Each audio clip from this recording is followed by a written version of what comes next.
Hello, ici c'est Mathéo Lavozelle avec le mini Bretz Le Don du Sang. Donc c'est un voilier qui va s'aligner sur la Mini Transat cette année.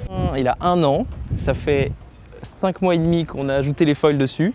En fait, on a dessiné le bateau avec un architecte, avec Madec de la société MM Process. C'est un cabinet d'architecture qui est à Quiberon. C'est eux qui ont dessiné le trimaran sous-marin qui était sous le cheval de la cérémonie des JO. Mais avant, ils ont quand même dessiné mon bateau avec moi. Donc eux, ils ont beaucoup bossé sur la partie noire du bateau en fait.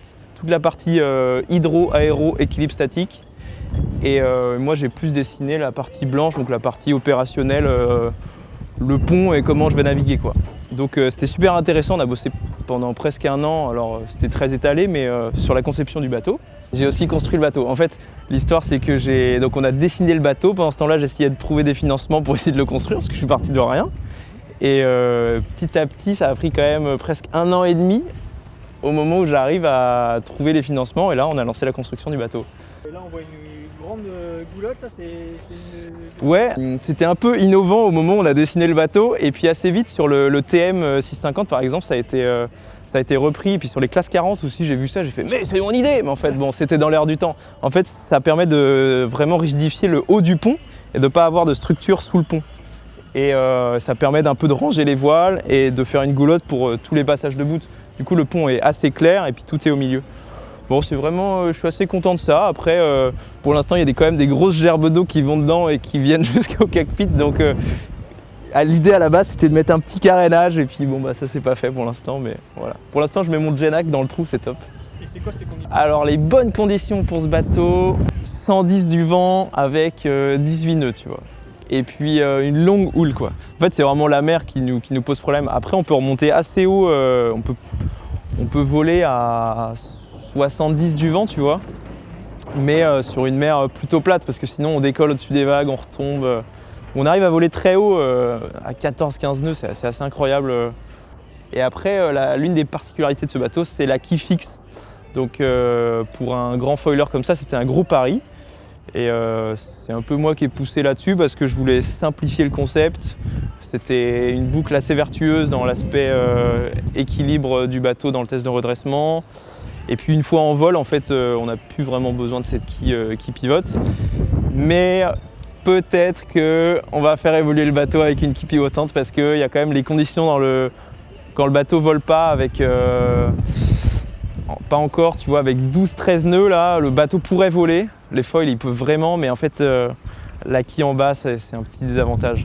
Okay. Donc pour rendre le bateau un peu plus polyvalent, il faudrait peut-être faire évoluer. Mais pour l'instant, déjà, je pense sur une transat, franchement, ça peut être très bien comme ça. J'ai assez peu d'expérience, j'ai que 5 mois et demi de navigation avec le bateau, avec évidemment beaucoup de casses et beaucoup de bricoles, mais on a quand même passé énormément de temps sur l'eau, parce que j'ai fait toutes les courses pour me qualifier pour la Mini, la Boulangère Mini Transat, et du coup c'était quand même une année vraiment chargée. Et qu'est-ce que j'ai découvert sur le bateau? En fait, je pensais que le foil, je pouvais l'utiliser sur un mode un peu transitionnel, où il n'est pas basculé totalement.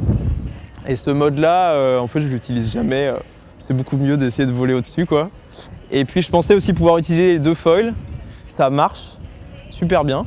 Le bateau vole et tout, mais il va jamais à plus de 15 nœuds, parce qu'en fait, ça frotte un peu trop, quoi. Du coup, il y a sûrement des évolutions à faire peut-être pour trouver un équilibre comme ça. Un peu comme les IMOCA font, tu vois, parfois ils ont les 2 foils au portant. C'est pas impossible sur la Mini, je teste des trucs comme ça, mais globalement, avoir juste le foil sous le vent, tu vas tellement plus vite que c'est quand même l'avantage comme ça. Qu'est-ce que j'ai découvert d'autre? Que la vie à bord, c'est la cata, mais ça, je m'en doutais un peu en fait. Je savais très bien. Et en fait, j'adore ça, le fait de se faire complètement chambouler dans tous les sens, c'est un peu ce que j'aime, quoi. Donc,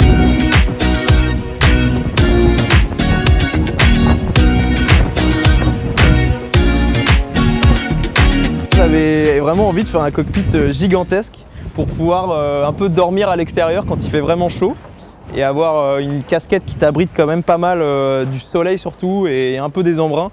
Bon, les embruns, ils arrivent à passer partout parce que notre bateau, il fait des rodéos sur l'eau. Ce cockpit, il a un gros truc sympa aussi, c'est les coursifs qui sont condamnés, qui permettent de ranger les voiles mouillées. Enfin, tous les trucs qui sont mouillés, je les mets à l'extérieur, les bidons d'eau, et comme ça j'ai pas besoin de les mettre à l'intérieur. Et ça donne un cockpit juste incroyablement grand. Alors quand ça agite fort, que tu pars au tas, tu peux traverser le pont, donc il faut faire un peu gaffe, mais on a un petit esprit acrobate à bord, donc ça va, ça passe. Et du coup ici j'ai une petite partie qui est un peu à l'abri avec la casquette, et après vu que j'ai une très grande descente, c'est très facile de rentrer dans mon bateau. Hop là. Dans ce Mini, c'est un bateau qui est, comme il a les foils, qui est hyper structuré. Donc on a 2 grandes cloisons qui tiennent le foil. Du coup ça nous a permis d'avoir une porte de descente hyper grande, ce qui rend l'entrée hyper agréable. Mais par contre, la zone de foil elle est très humide, parce qu'il y a des gerbes d'eau, on n'a pas réussi à faire un truc vraiment étanche, ça c'est un peu le gros problème sur les foilers. Du coup c'est une zone qui est complètement mouillée, donc je mets des portes de l'abri anti-atomique qui me permettent de ne pas me prendre l'eau qui est à l'intérieur. Et du coup mon espace de vie c'est juste ici quoi. Donc ça fait même pas 1 mètre de large par 3 mètres de long. Et donc c'est là que je vis avec tous mes sacs de nourriture, de matos et puis j'ai un pouf pour pouvoir dormir. Moi je dors en fait vraiment très bas et un peu collé aux cloisons parce qu'en fait quand tu dors, t'as quand même des modes un peu en vol, t'es pas vraiment en vol mais t'es skimming. Du coup c'est encore plus violent parce que tu tapes, t'es très bas sur l'eau. Donc tu tapes sur toutes les vagues, mais par contre tu fais des moyennes à 15-16 nœuds de temps en temps, c'est assez incroyable. Et par contre il faut être hyper calé quoi. Donc au final je suis content d'avoir un habitacle assez petit parce que de temps en temps tu te prends des coups de raquette. Ça m'arrive souvent d'être avec le casque à l'intérieur. À l'extérieur j'ai le casque aussi souvent, mais c'est plus c'est un casque avec une visière tu vois. Pour les embruns, mais en soi... ouais, ça c'est pour les embruns, mais en soi à l'intérieur, j'ai plus envie d'avoir un casque parce que de temps en temps je me retrouve à me faire des chocs où je me prends les cloisons. Donc voilà, c'est un peu violent la vie à bord. C'est un espace que tu arrives à maintenir sec? Pas du tout. Donc c'est un espace qui est totalement humide. Il y a presque 3 cm d'eau dans toutes les cloisons. Donc j'enlève un peu d'eau de temps en temps. Là j'ai installé une super pompe, je suis super content. Donc là la Mini, peut-être que ce sera un peu plus sec que le reste. En plus avec le portant c'est un petit peu mieux, mais tout ce qui est reaching et prêt, on se prend vraiment beaucoup d'eau sur le bateau. Et du coup c'est assez bizarre parce que tu as la sensation d'être hyper haut sur l'eau de temps en temps et de temps en temps dans les abysses de l'océan. Donc c'est assez paradoxal.